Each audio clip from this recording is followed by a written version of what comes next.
músculo espeso que probablemente esté tapando el cuello del útero para poder pasar hacia la cavidad uterina. Lógicamente ustedes saben que el moco cervical tiene ciertas características dependiendo de en qué momento del ciclo nos encontremos, ¿no es cierto? Si estamos en la etapa periovulatoria, probablemente este moco sea más hilante, más transparente, ¿no? Y pueda permitir más fácilmente el pasaje de este espermatozoide a través de este cuello del útero. Pero si de pronto estamos con un moco todo espeso, digamos, los días siguientes a la menstruación, todo un moco espeso, grumoso, que está tapando ese cuello del útero, lógicamente lo más probable es que el espermatozoide no pueda pasar, no pueda vencer esa barrera, ¿sí? Entonces, ya venció el canal vaginal, ya está venciendo el cuello del útero y pasa hacia la cavidad uterina. Antes de pasar a la cavidad uterina, muchos de estos espermatozoides van a alojarse, digámoslo así, a nivel de las criptas del cuello del útero. Ahí se van a alojar, se van a acumular, es como un almacenamiento de espermatozoides, ¿no? Están ahí tranquilos, esperando el momento adecuado de poder capacitarse, digámoslo así, ¿no? De poder capacitarse. Entonces, estos espermatozoides pueden estar alojados en estas criptas del cuello del útero hasta por un periodo de 5 días. Van a revisar algunos de ustedes las literaturas. Algunas literaturas dicen hasta 5 días, mientras que otras literaturas dicen hasta 3 días. Entonces, más o menos por ahí, ¿no? Entre 3 a 5 días pueden permanecer en las criptas del cuello del útero. Bien, algunos espermatozoides que están alojados en estas criptas van a sobrevivir, ¿no? Los denominados espermatozoides élites, los que están sobreviviendo al pasaje de todos estos, digamos, de todas estas barreras, e incluso las criptas pueden generar ciertos daños a estos espermatozoides, pero algunos lo van a vencer, pasan por todo lo que es la cavidad uterina, ¿no? Y también muchas veces ahí, ya sea en el canal vaginal, ya sea en el cuello del útero, e incluso dentro de la misma cavidad uterina, tiene que vencer otro factor, que es el factor inmunológico de la mujer. Entonces, los espermatozoides actúan como cuerpos extraños, ¿no es cierto? Entonces, el cuerpo de la mujer reconoce algo que no le pertenece, que no es de ella, y dice, oye, ¿esto qué está pasando? Hay un tejido aquí, una célula que no es mía. Entonces, el sistema inmunológico empieza a despertarse y empieza a ver, digamos, la liberación de macrófagos que van a ir a destruir a algunos espermatozoides, ¿no? De pronto a los que están más enfermos, a los que están más débiles, a los que no son más veloces, qué sé yo, pero trata de, ya, a los que acá yo no puedo contra todos esos 100 millones, pero algunos mataré, y mata a algunos los que son más débiles. Bien. Ya venció el canal vaginal, ya venció el cuello del útero, ya venció el sistema inmunológico de la mujer. Entonces, ¿qué le queda a esos espermatozoides?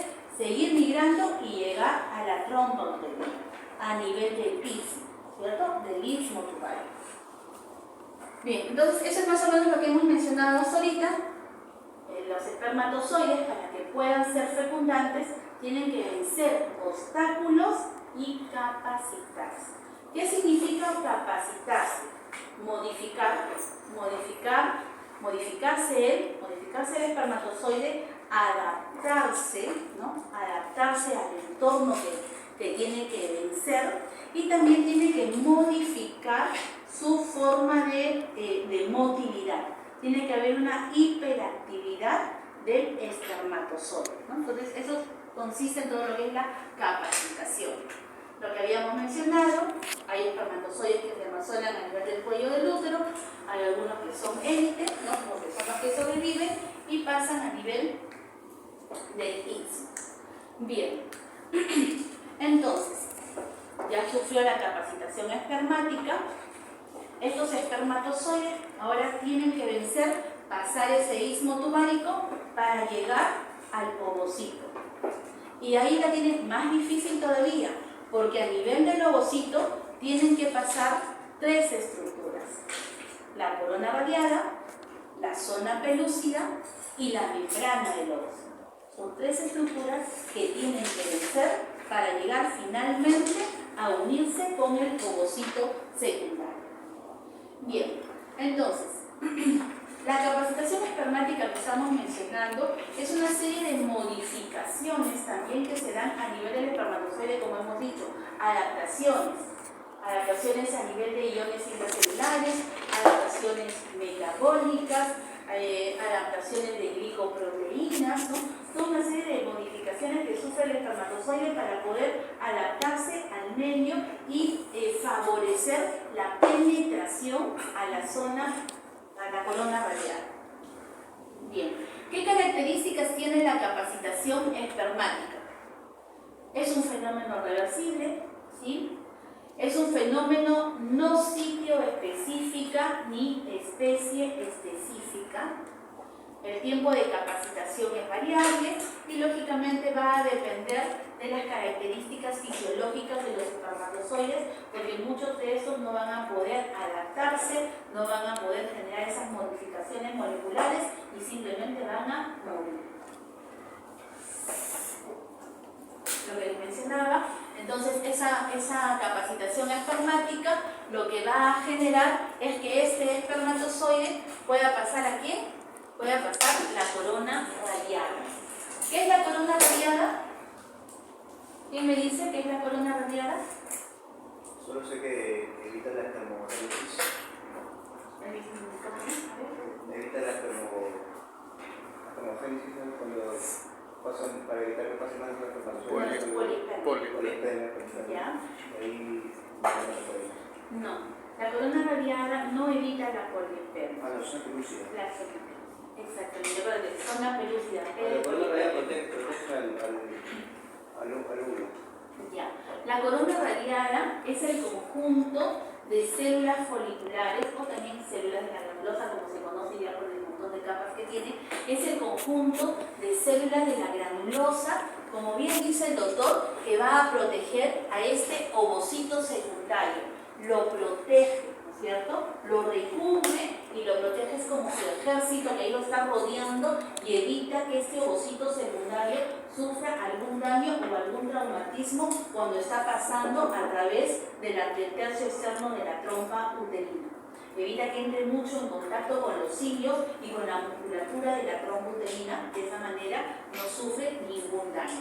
Entonces, la capacitación espermática que ya hemos mencionado, toda esa adaptación junto con la hipermotilidad espermática va a favorecer que algún grupo de espermatozoides sigan a través del istmo tubárico y lleguen a la trompa tubárica, a nivel de la ámpula tubárica y entren en contacto con la corona radial.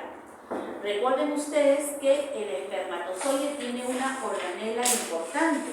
¿Cuál es esa organela importante? El acrosoma, ¿no es cierto? Es la organela importante del espermatozoide. Y este acrosoma se caracteriza porque sintetiza diferentes enzimas.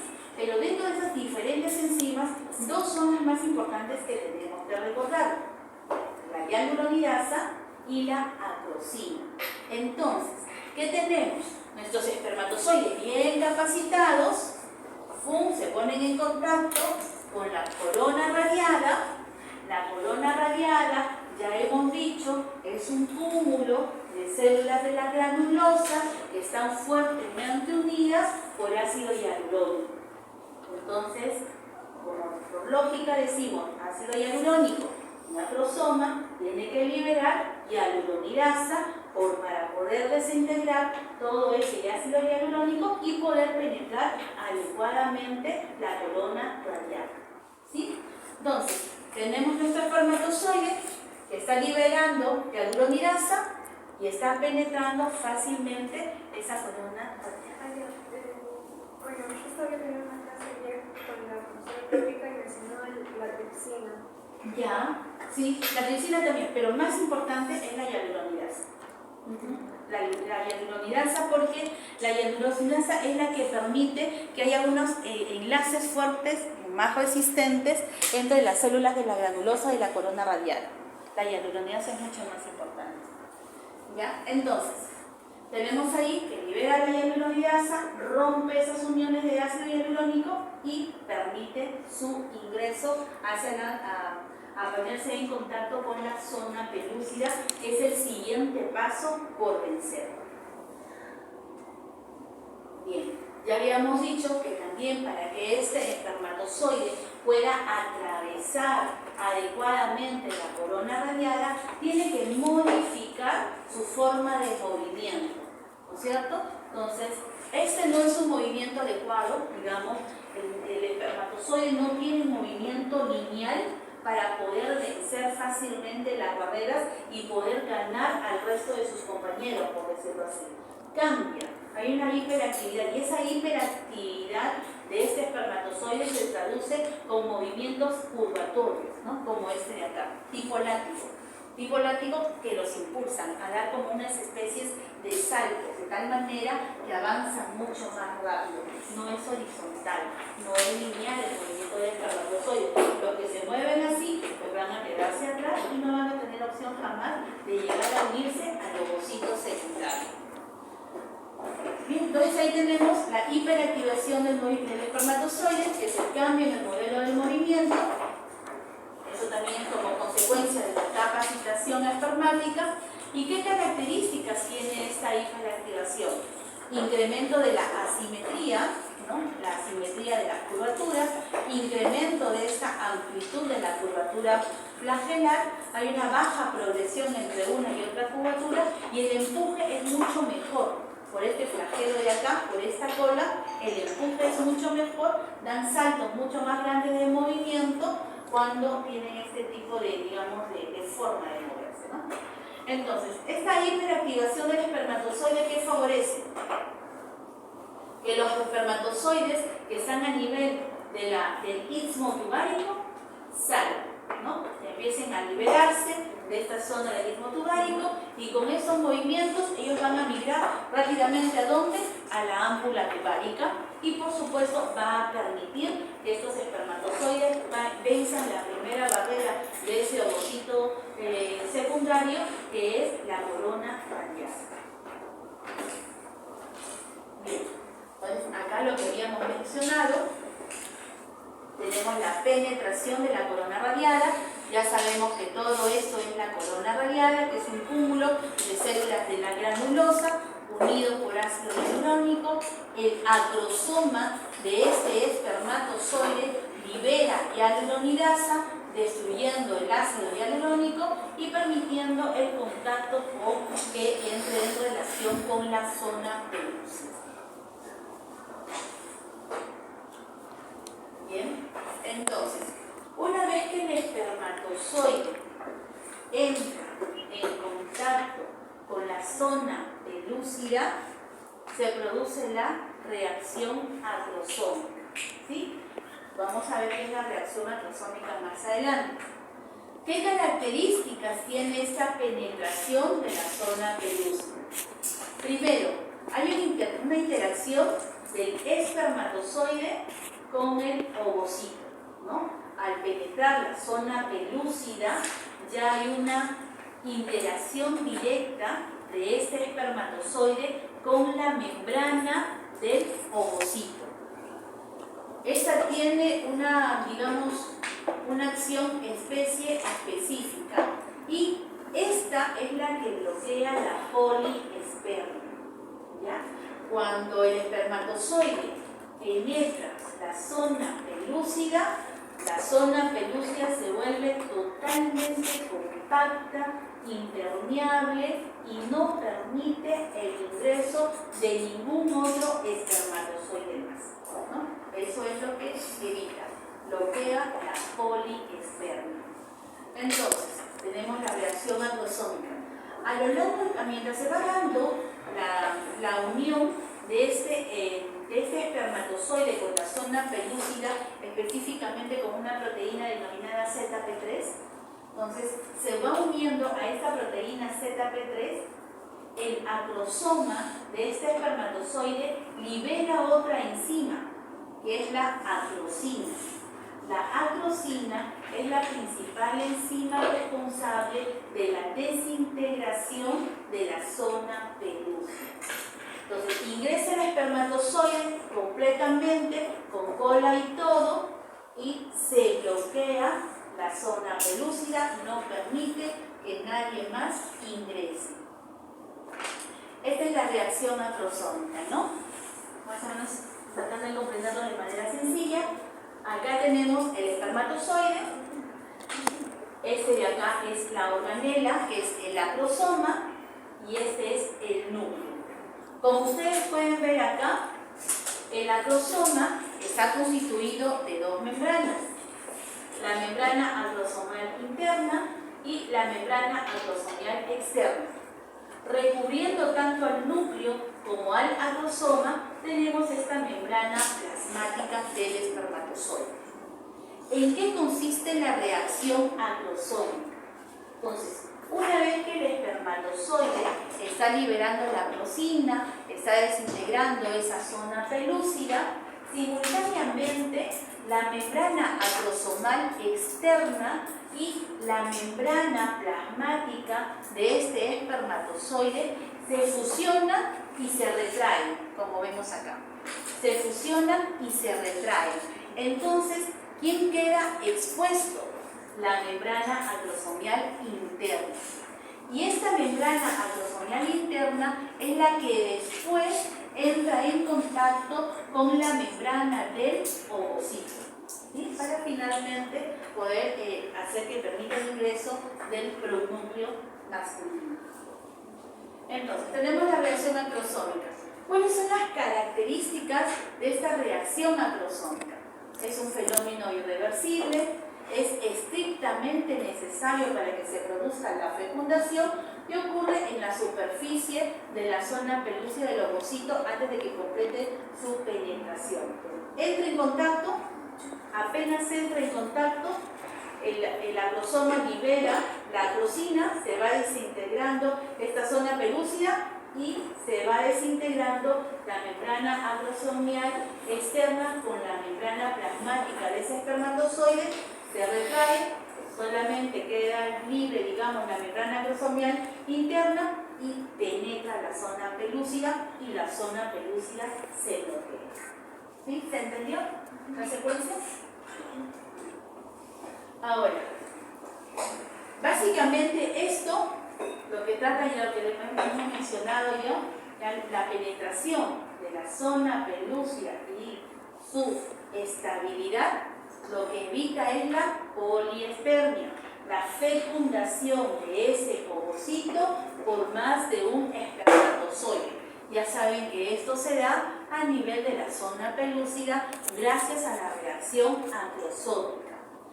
Pero también tenemos otra reacción que tiene, digamos, igual objetivo, que es evitar la poliespermia, pero que no es la principal responsable, porque la principal responsable ya sabemos que es la reacción acrosómica a nivel de la zona pelúcida para evitar la poliespermia.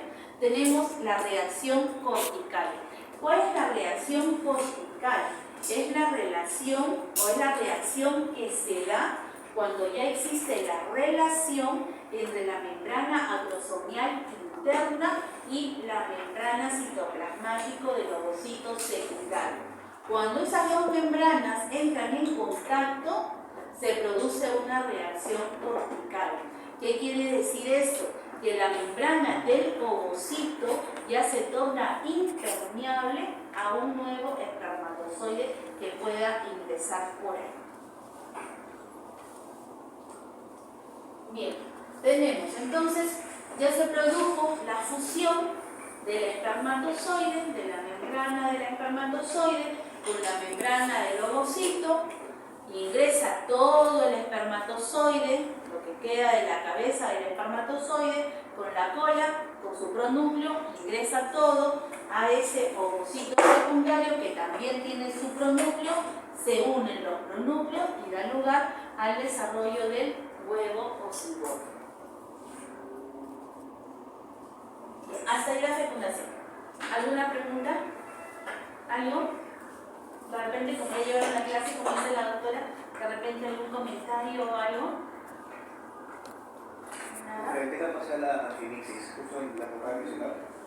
No, vale. La anfimixis. ¿En qué se refiere la anfimixis? A ver, ¿me recordáis? Los productos de lavamentos. ¿Cómo? A ver, anda Los recordando. pronúcleos de los gametos para que se produzca después de la respuesta para que se produzca se fue la palabra. El desarrollo embrionario, para que comience con uno de los gametos. Ya. Para que se produzca. Pero tú te refieres a la unión de los pronúcleos. No, por eso, la unión de los pronúcleos se da justamente después de que haya penetración del espermatozoide dentro de ese ovocito secundario. O sea, el espermatozoide atraviesa la membrana del ovocito secundario, la membrana de ese ovocito secundario se bloquea y queda el espermatozoide, cabeza y cola todo, y el pronúcleo femenino acá. Se libera la cola de ese espermatozoide, se libera el pronúcleo masculino y se unen ambos pronúcleos y se da lugar a la única célula que es el huevo o cigoto. Justo antes de que lo... Claro, acá, en la ya. etapa de cigoto. En la etapa de cigoto. Ya. Entonces, tenemos que la primera célula de la vida humana es el cigoto, ¿no es cierto? Bien. Entonces, de todo este periodo que va desde el cigoto hasta la 8ª semana de vida intrauterina, se le denomina embrión, o sea, desarrollo embrionario. Ahora, vamos a hablar ahorita solamente de las 2 o 3 primeras semanas de vida intrauterina. ¿Qué tenemos? Ovulación, ovocito secundario, fecundación, finalmente el huevo o cigoto. 24 horas después de que se desarrolló, se dio origen a este huevo o cigoto, se produce la primera división mitótica, aproximadamente 24 horas después. Todo lo que sucede desde esta primera división mitótica hasta el desarrollo de mórula se conoce con el nombre de segmentación. ¿Sí? Ahora, estos 3 primeros estadios de división mitótica toman el nombre de clivaje. ¿Clivaje qué significa? Diferenciación celular con una mitosis progresiva para que dé, digamos, un mayor número de células en ese huevo o cigoto en desarrollo que se da de manera asincrónica. No todas van a sufrir mitosis simultáneamente. Entonces, tenemos que 24 horas después se da la primera división mitótica, dando lugar al estadio de 2 células. Cada una de estas células toma el nombre de blastoides.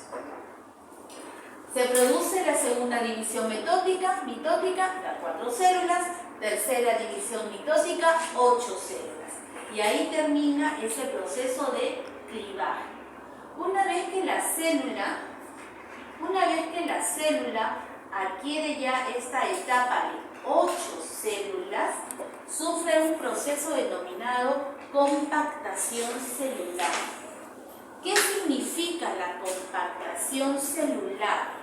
Tenemos aquí, bueno, en esa imagen no se ve muy bien, pero aquí hay algunas células plastoméricas que están ubicadas de manera periférica y otras células, otras blastómeras que están ubicadas más centralmente. Compactación celular básicamente se refiere al proceso por el cual las blastómeras que están ubicadas en la periferia tienen unos nexos de unión mucho más fuertes, sus enlaces intercelulares son mucho más fuertes que las que pudieran suscitarse con las células que están, o con las blastómeras que están ubicadas en la parte interna. Ese es el proceso de compactación celular. Luego, nuevamente, se sufre así esta célula en compactación celular, una mitosis y finalmente terminamos con una célula entre 16 a 32 blastómeras que toma el nombre de mórula. Como mórula, este embrión en desarrollo como mórula ingresa a la cavidad uterina. Y ahí como mórula ya ingresara a la cavidad uterina, se da el proceso de blastulación. ¿Qué significa el proceso de blastulación?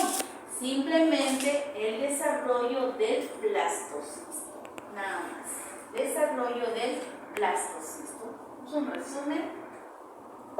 Bien. ¿Qué características debe de tener el blastocisto al término de la primera semana para poder implantarse? Entonces ya hemos dicho que todo ese proceso de segmentación más o menos dura hasta el 4º día post-fecundación. Así como mórula, alrededor del 4º o 5º día, ingresa a la cavidad del útero.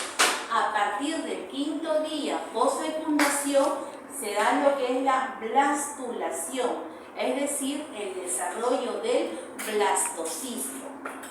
Este blastocisto, recuerden ustedes que todavía está rodeado por la zona pelúcida. La zona pelúcida todavía no se ha desintegrado, ¿sí?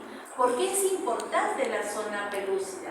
Porque este huevo que está en desarrollo está pasando a través de un oviducto, de un tubo, que es la trompa tubaria, y necesita protegerse adecuadamente para que no sufra daños mecánicos al momento de pasar a través de esa trompa tubárica que está estrecha. Entonces, para eso sirve la zona pelúcida, para protegerlo y permitir que llegue, digamos, sano a la cavidad uterina. Una vez que esa mórula está en la cavidad uterina, ya la zona pelúcida no sirve. Al contrario, tiene que desintegrarse para que este blastocisto pueda implantarse.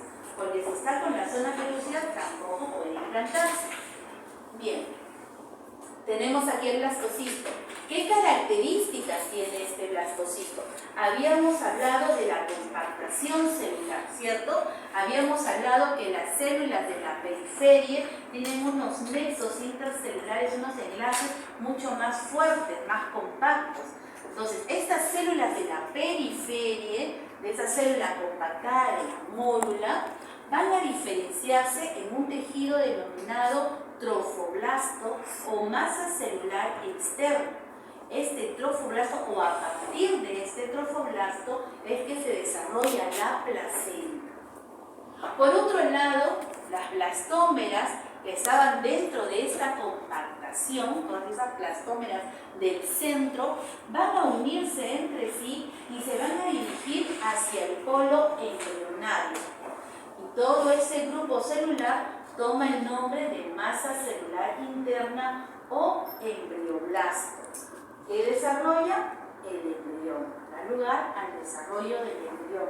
Y acá también, como hay un desplazamiento de esas células internas, deja un espacio que es denominado es una cavidad con un fluido que permite nutrir a este embrioblasto en desarrollo.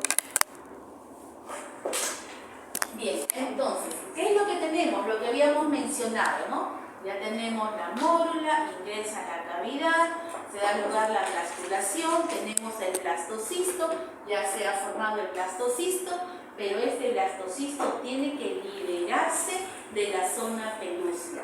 Entonces, más o menos entre el 5º y el 6º día post-fecundación se produce la eclosión del blastocisto.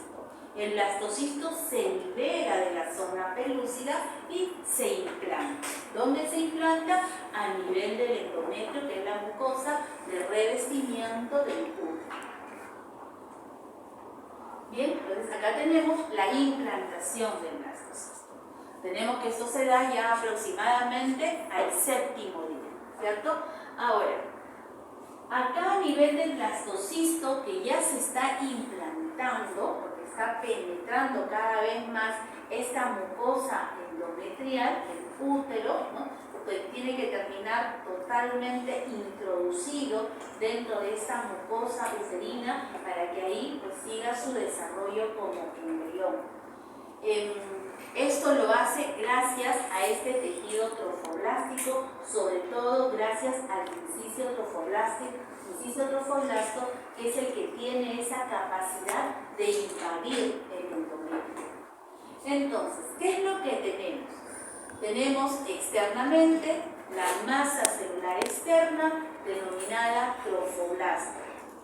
Ese trofoblasto se va a diferenciar en dos grupos celulares, citotrofoblasto y sincicio trofoblasto. ¿Sí? Sincicio trofoblasto más externo y citotrofoblasto es más interno. Y el sincicio trofoblasto tiene una importante función, aparte de la de invadir y formar los lados placentarios, tiene una importante función que es la síntesis y liberación de la gonadotrofina coriónica humana. ¿Y por qué es importante esta hormona? ¿Quién me dice? ¿Por qué es importante la gonadotrofina coriónica? ¿Quién soporta el embarazo las primeras semanas? ¿Quién soporta el embarazo? O sea, ¿quién permite que el embarazo prosiga las primeras semanas? ¿Quién me dice? El cuerpo lúteo. El cuerpo lúteo. ¿Sí? Entonces, ¿qué tenemos? Retrocediendo un poquito. Tenemos la foliculogénesis, tenemos el folículo Graf maduro, este eclosionó, liberó al ovocito secundario y este fue fecundado. El folículo de Graf, ¿qué hace? Se convierte en cuerpo lúteo. Sintetiza grandes cantidades de progesterona y también estrógeno, pero en menor cantidad. Sintetiza grandes cantidades de progesterona. Pero este cuerpo lúteo necesita de esa hormona, de la gonadotrofina coriónica, porque ella es la que sigue induciendo la síntesis de progesterona por ese cuerpo lúteo.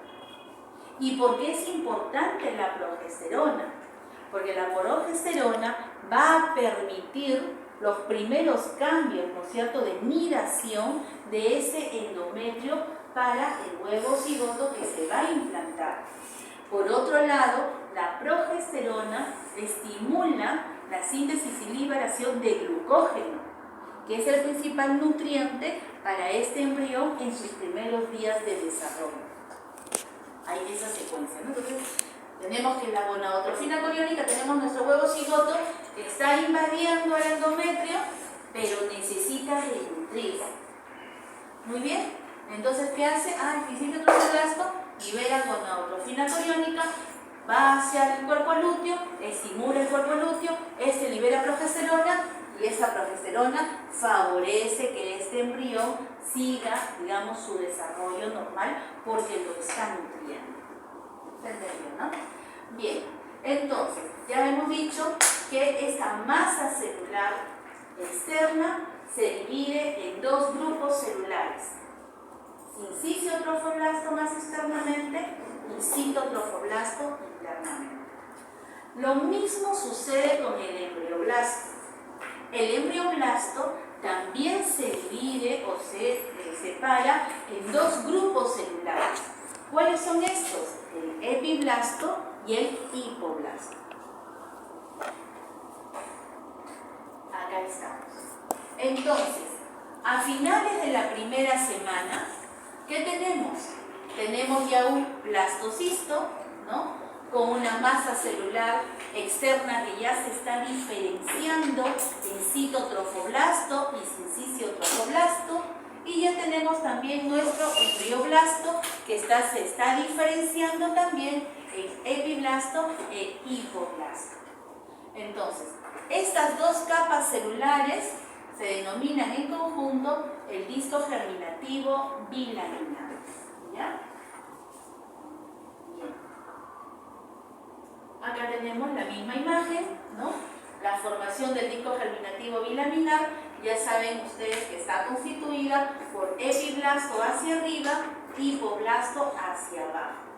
Y como ven, a medida que la masa celular interna se va diferenciando en estos dos grupos celulares y se van como que, ¿cómo ¿cómo se dice?, agrupando entre ellas linealmente, porque a partir de eso se va a formar el embrión, vamos a ver que entre ellas se van formando ya dos cavidades, ¿no?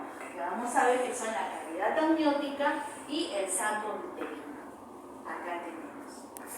Entonces, tenemos acá nuestro epiblasto hacia arriba, el hipoblasto en la parte más inferior. Se van desarrollando y se van alineando nuestros grupos celulares y van dejando estos espacios. Un grupo de células del epiblasto van a migrar y se van a poner en contacto con el citotrofoblasto. Y estas células se van a modificar. Estas células modificadas toman el nombre de amnioblastos.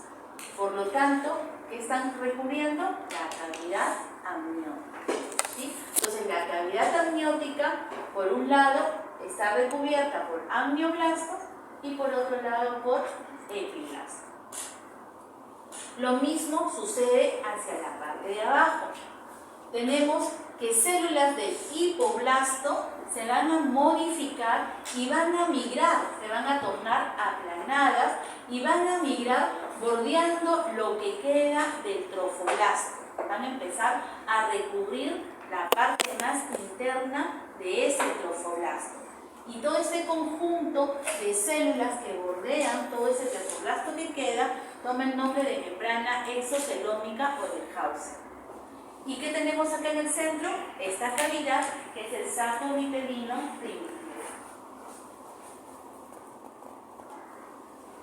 ¿Qué es lo que también sucede a lo largo del 11º y al 12º día postfecundación?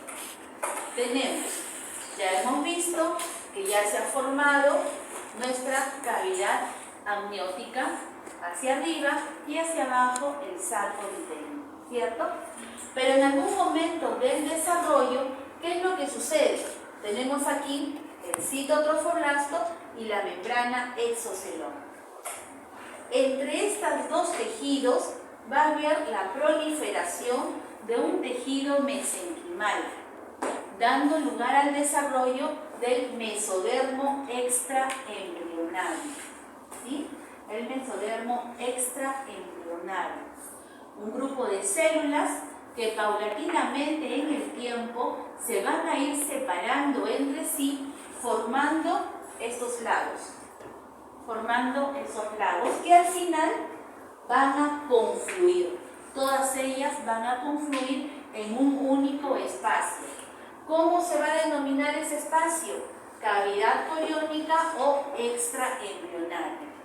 De tal manera que alrededor del 12º día de vida intrauterina vamos a tener nuestras tres cavidades: amniótico, el saco uterino primitivo y la cavidad coriónica. ¿Sí? Más o menos eso se conoce. ¿Algo que quieran que repita? ¿O algo de pronto? Seguimos. Bien, entonces, ya más o menos entrando a la tercera semana, nos vamos a encontrar con una estructura parecida a esta. ¿Qué tenemos? Ya sabemos que todo esto de acá, la parte de afuera, es tejido trofoblástico. Específicamente, más que todo, citotrofoblasto, porque el citotrofoblasto es el que está en contacto con esta membrana extra, con ese mesodermo extraembrionario. ¿Sí? Bien, ¿qué tenemos? El mesodermo extraembrionario va a tomar dos nombres diferentes dependiendo de la zona que recubre. Así tenemos, ya hemos dicho que tenemos nuestras tres cavidades, ¿verdad? Cavidad amniótica, que guarda relación con el epiblasto, el saco uterino, que guarda relación con el hipoblasto, y la cavidad coriónica, que está delimitada por esa membrana, por este mesodermo extraembrionario. Tenemos nuestras tres cavidades. Ahora, este mesodermo extraembrionario toma dos nombres diferentes dependiendo de qué recubre. El mesodermo somático embrionario, extraembrionario, es el que va a recubrir o el que va a estar en contacto con el citotrofoblasto. Desde arriba va a estar en contacto con el citotrofoblasto. Este mesodermo que entra en contacto con el citotrofoblasto se llama mesodermo somático extraembrionario. Recuerden que es extraembrionario porque tenemos un mesodermo intraembrionario o embrionario propiamente dicho, ¿sí? Entonces, es extraembrionario porque no guarda relación con el embrión, ¿ya? Luego tenemos el otro mesodermo, que es este de acá, que está recubriendo, fíjense ustedes, estas dos cavidades, la amniótica y la del saco vitelino. Este mesodermo extraembrionario se denomina esplanio. Entonces tenemos dos mesodermos extraembrionarios que toman nombres diferentes solo de acuerdo al área que está recubriendo. Ahora, entonces vamos siguiendo en el desarrollo, ¿no? Y ya vamos a encontrar esta estructura que se llama el corio, la membrana coriónica. ¿Qué tenemos? Sencillísimo nada más. Miren, cavidad amniótica, saco vitelino y la cavidad exocelónica o coriónica. Entonces, ¿qué es el corio? ¿Qué está cogiendo? Es el conjunto de tres tejidos.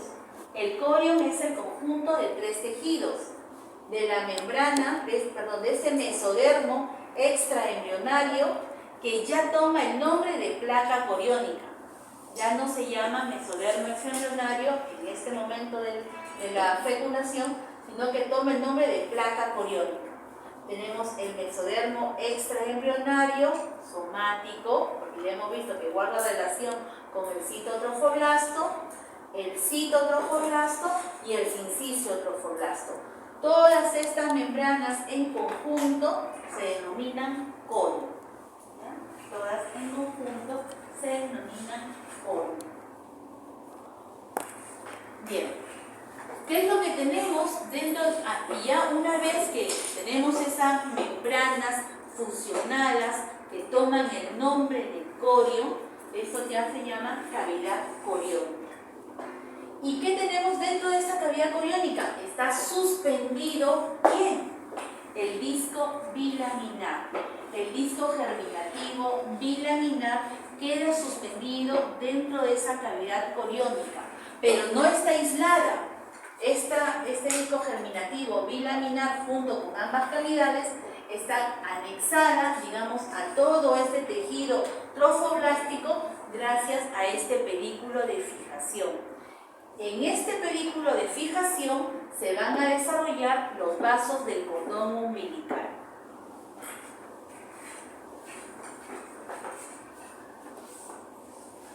Entonces, a finales de la segunda semana, ¿qué es importante saber? ¿Qué estructuras vamos a tener a finales de la segunda semana? Por supuesto, nuestro disco germinativo bilaminar y el corio, ¿cierto? El corio que sabemos que está constituido por sinciciotrofoblasto, citotrofoblasto y la placa coriónica. ¿Qué es la placa coriónica? Lo que en un inicio se denominaba mesodermo somático extraembrionario. Entonces, a finales de la segunda semana tenemos esas estructuras importantes que más adelante, pues lógicamente dan lugar a otras estructuras. Bien. A nivel del disco germinativo bilaminar, ya hemos hablado que acá del epiblasto da lugar a otras células denominadas amnioblastos y finalmente la cavidad amniótica, ¿no? Por otro lado, lo mismo, unas células diferenciadas del hipoblasto han dado la cavidad exocelónica. Pero hay un grupo de células del hipoblasto, como vemos acá, que se van a diferenciar. Se van a tornar cilíndricas y se van a engrosar. Esa estructura del hipoblasto toma el nombre de placa precordal. Esta placa precordal es importante. ¿Por qué? Es importante porque guarda relación con el desarrollo de la boca. Esta placa precordal está ubicada un poco más caudalmente que la membrana bungofaríngea, que es la responsable del desarrollo de la boca, pero esta también induce al desarrollo de la cavidad oral. Por otro lado, esta placa precordial, ¿por qué también es importante? Porque sirve como un ente regulador del eje céfalo-caudal de ese embrión en desarrollo. Por eso también es importante, ¿no? Sirve como un regulador del eje de ese embrión. Sobre todo a nivel cefálico, sobre todo a nivel craneal. Bien, entonces con esas estructuras terminamos la segunda semana de vida intrauterina. Entramos a la tercera semana. La tercera semana es importante, ¿por qué? Básicamente por la gastrulación. ¿Qué es la gastrulación? ¿Quién me dice? ¿Qué es la gastrulación? Donde se genera la escapada seminal. Perfecto, muy bien dicho. La gastrulación solamente es eso, ¿no? Es el periodo en el cual se da lugar al desarrollo de las 3 hojas germinales, de las 3 capas de células germinales. Entonces ya sabíamos que a finales de la segunda semana tenemos un disco germinativo bilaminar, epiblasto, hipoblasto. Hasta ahí nos habíamos quedado con el código, ¿cierto? Bien, iniciamos la gastrulación. Ya hemos hablado de la placa precordial también, que es un ente regulador de desarrollo craneal. Bien, ¿cómo se desarrollan las 3 hojas germinativas? ¿Qué es lo que tenemos? Tenemos nuestro embrión, eso de acá es el epiblasto, en la parte ventral estará el hipoblasto.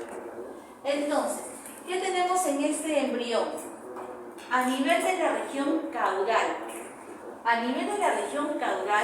unas células del epiblasto van a migrar y se van a localizar en la línea media, como vemos acá. Células del epiblasto migran y se ubican aquí en la línea media. ¿Formando qué? Formando a la estructura denominada línea primitiva. Esa línea primitiva tiene un crecimiento hacia, digamos, craneal, ¿cierto? Craneal. La parte más craneal de esta línea primitiva, las células que conforman la parte más craneal de esta línea primitiva, se conglomeran, dando lugar a esta estructura denominada nodo primitivo. Ese conjunto de células conglomeradas que se denomina nodo primitivo genera una depresión a nivel de ese tejido epiblástico, y esa depresión toma el nombre de fosita primitiva. Bien, entonces, ¿qué tenemos en este corte? Tenemos epiblasto, tenemos hipoblasto, ¿no? Arriba están unidas. Entonces, a partir de esta línea primitiva, donde hay células epiblásticas que han migrado hacia esa parte central, un grupo de estas empieza a invaginarse. Un grupo de estas células epiblásticas empieza a invaginarse de tal manera que va a generar como una separación entre el epiblasto y el hipoblasto. Siguen invaginándose y estas primeras células invaginadas van a localizarse aquí a nivel del hipoblasto y van a desplazar esas células del hipoblasto, se van a establecer acá a nivel del hipoblasto y van a formar la primera hoja germinativa, que es el endodermo. Siguen migrando las células epiblásticas y se van a alojar ya en este espacio que se ha formado entre el epiblasto y el endodermo en desarrollo.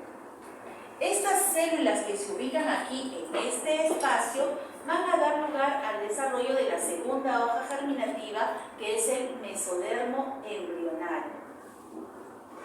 Finalmente, las células de acá, del epiblasto, que han quedado en esta parte, en esta superficie más externa, se van a diferenciar dando lugar al origen del ectodermo.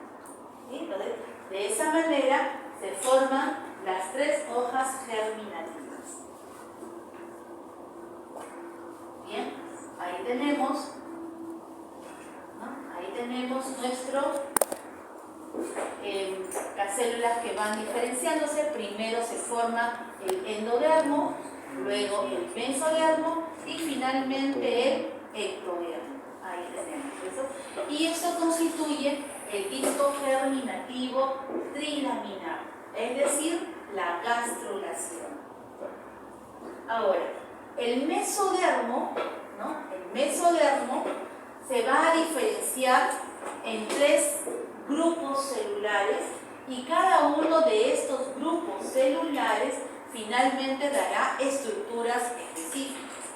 Tenemos el mesodermo paraxial, que va aquí, a partir de este se desarrolla el músculo y algunos tejidos mesenquimales. Tenemos el mesodermo intermedio, que dará lugar a la unión y a las vías urinarias. Y finalmente tenemos el mesodermo de la placa lateral, que dará origen básicamente a las estructuras de la sangre y de los vasos. Bueno, hasta ahí termina más o menos las 3 primeras semanas de desarrollo intrauterino. ¿Alguna pregunta? ¿Hasta ahí? ¿Algo que de repente quieran comentar en relación a la práctica que han hecho? ¿Algo más de pronto les han mencionado? ¿Algo?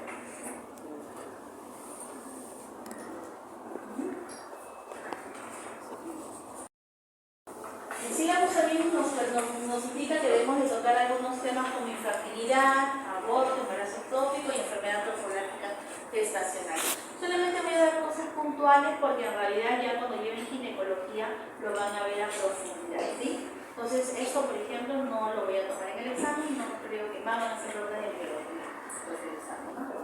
Bien, en relación a lo que es la infertilidad, bueno, la infertilidad tiene diversos factores, ¿cierto?, que pueden generar esa alteración.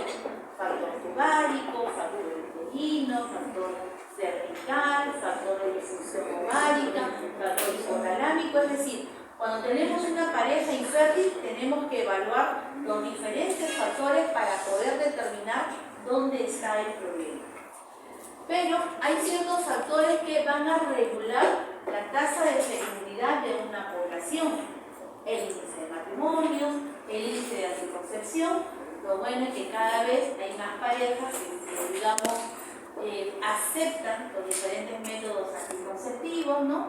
Un poquito más responsables, pero por otro lado todavía hay ciertos grupos poblacionales que por un tema de idiosincrasia, cultura, no quieren aceptar aún los anticonceptivos y por lo tanto pues terminan en qué cosa? En abortos inducidos, ¿no? Algo ilógico, preferir terminar en un aborto inducido antes que tomar un anticonceptivo, pero todavía hay centros poblados que se manejan así, ¿no? Ahí estamos. Bien, ¿qué también influye en lo que es la fecundidad, la tasa de fecundidad? Algo importante, la postergación de la maternidad, ¿no es cierto? Hoy en día las jovencitas, pues ya el anhelo de ser madres ya no es tan precoz, de pronto quieren ser madres, a los 35, a los 40 años, ¿no? Así está, ¿no? La situación que estará bien. Aumento de las prevalencias de ITS, las infecciones de transmisión sexual lógicamente se han duplicado o se han triplicado en los últimos tiempos. Ustedes saben que las ITS son un factor de riesgo para factor tumárico de infertilidad, por ejemplo. Entonces, ahí hay un problema. La obesidad, las tasas de obesidad también se han incrementado en los últimos tiempos y esa obesidad, por ejemplo, guarda mucha relación con las disfunciones ovulatorias, como el síndrome de ovario poliquístico, y el síndrome de ovario poliquístico ciertamente es una causa de infertilidad. Bien, solamente para recordar que la posibilidad de fertilidad en una mujer disminuye a partir de los 35 años. Alrededor de los 35 años ya la mujer, digamos que entra en una caída en cuanto a reserva folicular se denomina, ¿no? Entonces ya a partir de los 35 hay que tener cuidado con la reserva folicular ovárica y de pronto si hay deseo de fertilidad, pues digamos tomarlo en consideración. Lo mismo, los abortos espontáneos se incrementan a partir de los 35 años de edad. Por eso es que se considera dentro de la obstetricia, por ejemplo, una mujer de mayor o igual a 35 años ya se considera como una mujer añosa o una gestante añosa, por ejemplo, ¿no? O una gestante en edad materna avanzada, le decimos ahora, ¿no? Entonces, hay que tener cuidado con eso. El porcentaje reproductivo de... Ahora, el aborto. En relación al aborto, aquí solamente me gustaría que recordemos esto de acá.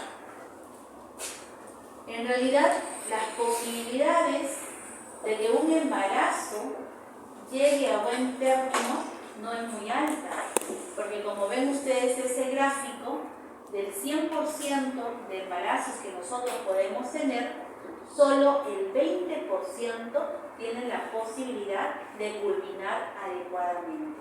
Hay un gran 80% de embarazos que terminan siendo abortados. Estoy hablando de los abortos espontáneos, ¿cierto? Espontáneamente se pierden y de repente ni siquiera nos damos cuenta, ¿no? Simplemente pensamos que de repente nuestra regla se adelantó, la menstruación se adelantó una semana, cuando de pronto puede haber sido un aborto, o de repente nos hemos atrasado 2 semanas, y de repente nos viene la menstruación, y decimos, mi menstruación se atrasó, quién sabe, de repente pudo haber sido un aborto si es que somos sexualmente activos, ¿no?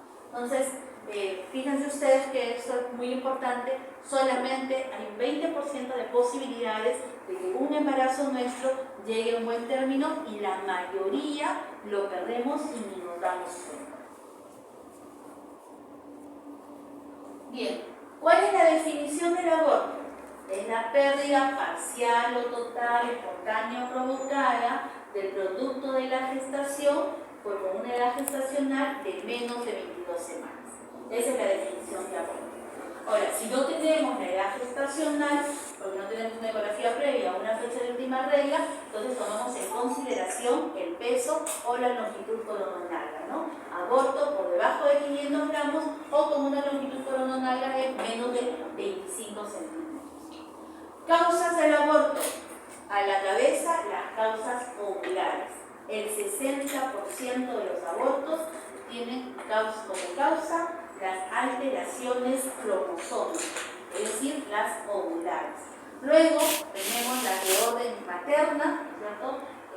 Cualquier aspecto o condición patológica que tenga la mujer pueda condicionar un aborto. Condiciones metabólicas, inmunológicas, inflamatorias, infecciosas, traumatismo, etc. Todo, cualquier evento que pueda suceder en la mujer puede condicionar finalmente un aborto. Ahora, ¿qué es el embarazo ectópico? ¿Qué es el embarazo ectópico? Cuando el óvulo se desarrolla en el útero, en la mayoría de casos es en la trompa de falopio, pero también puede haber en otros órganos. Muy bien. Entonces, el embarazo ectópico viene a ser eso. Es la implantación del cigoto en cualquier estructura diferente del endometrio. Entonces, cuando nosotros ya, nuestro huevo cigoto está en desarrollo, tiene que implantarse acá, en esta mucosa que reviste mi pared, mi cavidad uterina, el endometrio, acá.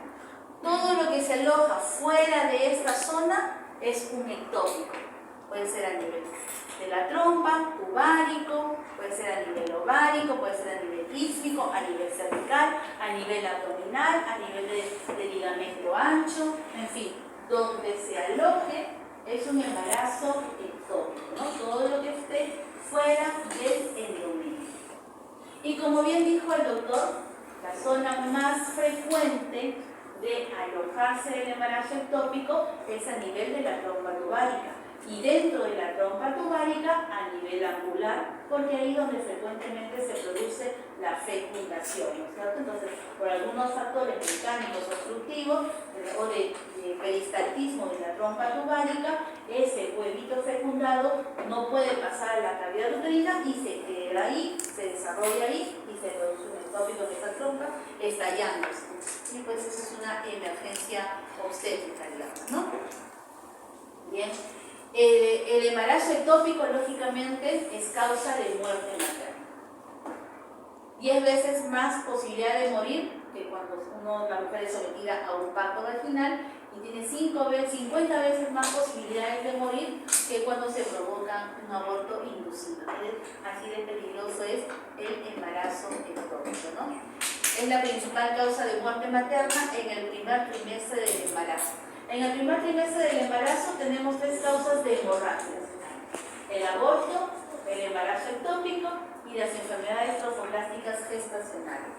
Son los 3 tipos de, digamos, patologías que condicionan hemorragias en el primer trimestre. Los sitios de implantación, como ven ustedes, a nivel tubárico, el 95% de los embarazos ectópicos, y dentro de este tubárico, a nivel angular, es el más frecuente. Luego viene la enfermedad trofoblástica gestacional como otra causal de hemorragia en el primer trimestre de la gestación. ¿Qué es la enfermedad trofoblástica gestacional? Es la degeneración hidrópica, la proliferación anormal con degeneración hidrópica de las vellosidades ovariales, ¿no? Entonces, esta enfermedad trofoblástica gestacional significa que el desarrollo de la placenta o partes fetales no se está dando adecuadamente, y lo que vamos a obtener es una estructura tipo racimo de uva, digamos, con múltiples vesículas en el interior del útero. Esta enfermedad trofoblástica gestacional puede ser parcial o completa.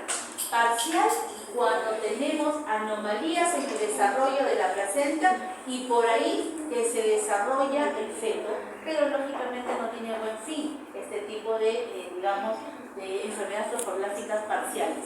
Y completas, como su mismo nombre lo dice, no hay desarrollo de feto, solamente hay una degeneración hidrópica de la placenta y encontramos un tejido una imagen muy parecida a esto, ¿no? Como un racimo de uvas a veces.